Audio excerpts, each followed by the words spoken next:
بسم الله الرحمن الرحيم. اهلا بكم في قناة زملكاوي. ازيكم يا شباب؟ عاملين ايه؟ يا رب تكونوا بخير وبصحة جيدة. النهاردة عندنا فيديو مهم جدا، فياريت لو عجبك الفيديو تعمل لايك وتشترك في القناة وتفعل زر الجرس علشان يوصل لك كل جديد. المواضيع اللي احنا هنتكلم فيها النهاردة هي قرارات مجلس إدارة الزمالك، قرض ب 400 مليون جنيه، استبعاد إمام عاشور من أفريقيا. السلام عليكم. المعروف ان كل يوم اتنين في اجتماع لمجلس إدارة نادي الزمالك، وبيخرج منه قرارات كل يوم اتنين، والقرارات الرسمية اللي هي خرجت بعد الاجتماع اللي هي النهاردة احنا هنتكلم فيها النهاردة. واول قرار اتكلموا فيها هو تسوية مستحقات المدير الفني السابق لفريق الكرة في نادي الزمالك وهو إخوان كارلوس أوسوريو، وإنهاء التعاقد معاه بالتراضي دون أي خلافات أو منازعات، وتم كمان التوجيه الشكر له. طبعا ده بيعتبر أول مرة إدارة الزمالك بتنهي تعاقد مدرب لكرة القدم بدون أي قضية ترفع على نادي الزمالك، وده بيعتبر شيء إيجابي جدا بالنسبة للإدارة الجديدة. تاني القرار التاني اللي هم قالوه الموافقة من حيث المبدأ على إقامة معسكر الأفريقي الأول بدولة الإمارات بيتخللها 3 مباريات ودية خلال شهر يناير المقبل، بناء على مذكرة مقدمة من الكابتن أحمد سليمان المشرف على كرة القدم. هنا هنقف شوية ونتكلم، هل ده معناه إن الزمالك مش هيشارك في كأس الرابطة، ولا الزمالك هيشارك في كأس الرابطة وفي نفس الوقت هيبقى في معسكر الإمارات؟ يا ريت الإدارة توضح لنا ده ونفهمه، لأن ده حاجة مهمة جدا. قبول الشرط الثالث، القرار الثالث هو قبول الاستقالة المقدمة من الكابتن إسماعيل يوسف رئيس قطاع الناشئين، والأستاذ مصطفى جويلي رئيس المنظومة الإعلامية، والأستاذ وجدي زين الدين رئيس تحرير مجلة النادي. طبعا الموضوع ده هياخد وقت شوية، اللي هو رئيس قطاع الناشئين، لان في معتمد جمال هو ممكن يكون في المستقبل هو رئيس قطاع الناشئين لما نادي الزمالك بيجيب مدرب اجنبي، وعلشان كده قرار ان هم يجيبوا رئيس قطاع الناشئين هياخد وقت شوية. الزمالك كمان اخذ قرار بايقاف التفاوض مع اي لاعب المفروض بيجدد معاه العقد خلال الفترة اللي جاية، وهم محمد صبحي، احمد فتوح، محمد عبد الغني، محمد اشرف رؤى، ومحمود علاء، وشيكابالا، ويوسف ابراهيم اوباما، ومحمد عواد. السبب ايه؟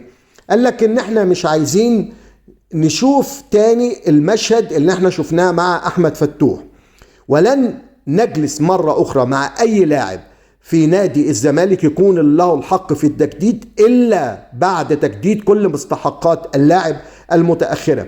يعني لازم عشان انت تقعد مع لاعب وتجدد له لازم تدفع له كل مستحقاته المتأخرة، علشان اللاعب ما يجيش يقول لك انا ليا مستحقات انتوا متأخرين في دفع مستحقاتي، زي ما عمل مين؟ مشهد احمد فتوح. هم مش عايزين يشوفوا مشهد احمد فتوح مرة تانية، وده انا بعتبر شيء مميز جدا جدا بالنسبة للإدارة الجديدة.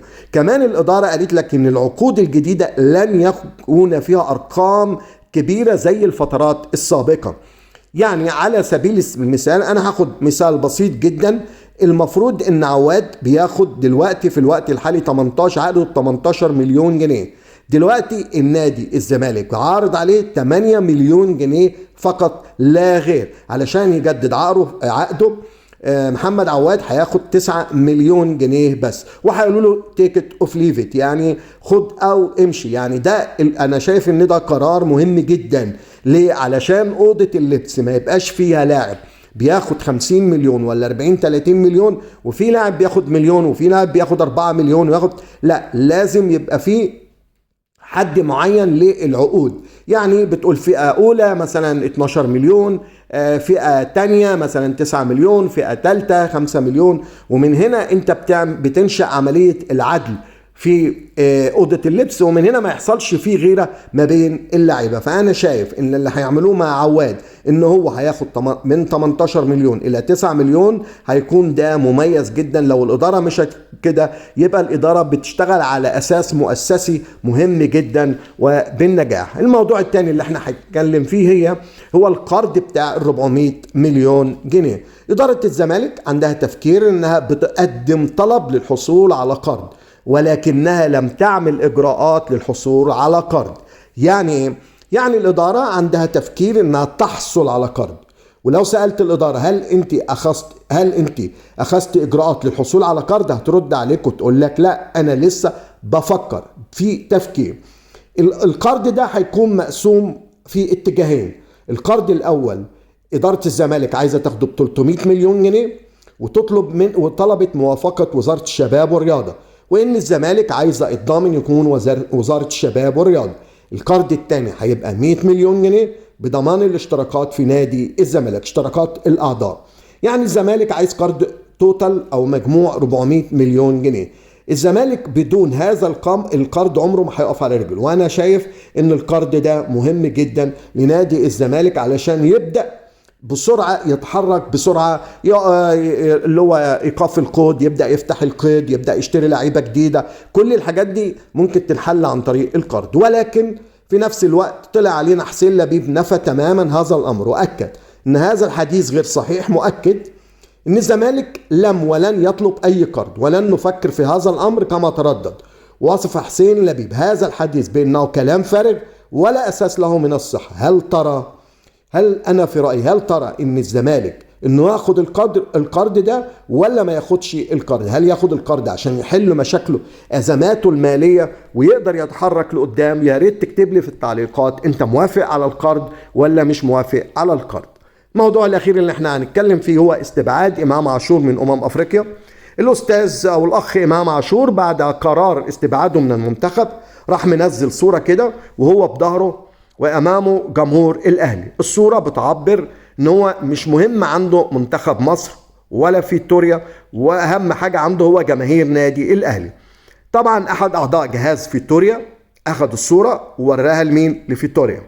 بعدها فيتوريا قرر عدم انضمام إمام عاشور لمنتخب مصر في كأس الأمم الأفريقية اللي هو هيبقى في يناير.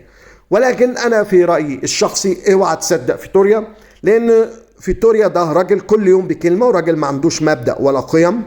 وطبعا لو الأهلي ضغط عليه تاني هيرفع عن إمام ان هو استبعاده. ولو الإعلام اشتغل شوية عن طريق الكابتن شوبير، طبعا كل الحاجات دي هيبقى لها تأثيرات جامدة جدا في انهم ما يرجعوا امام عاشور تاني انه يلعب في المنتخب. يقول لك المنتخب ما نقدرش نستغنى عن امام عاشور، وانه هو مميز جدا وفي منطقة، وطبعا لاعب كويس جدا ومحترم جدا، ولكن في نفس الوقت اللي عمله كان شيء مش كويس.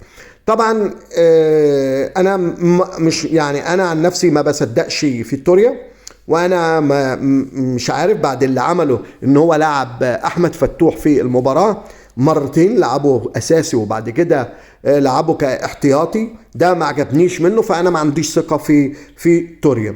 فده يا جماعة بالنسبة للفيديو بتاع النهاردة. فياريت لو عجبك الفيديو تعمل لايك وتشترك في القناة وتفعل زر الجرس علشان يوصل لك كل جديد. والسلام عليكم ورحمة الله وبركاته.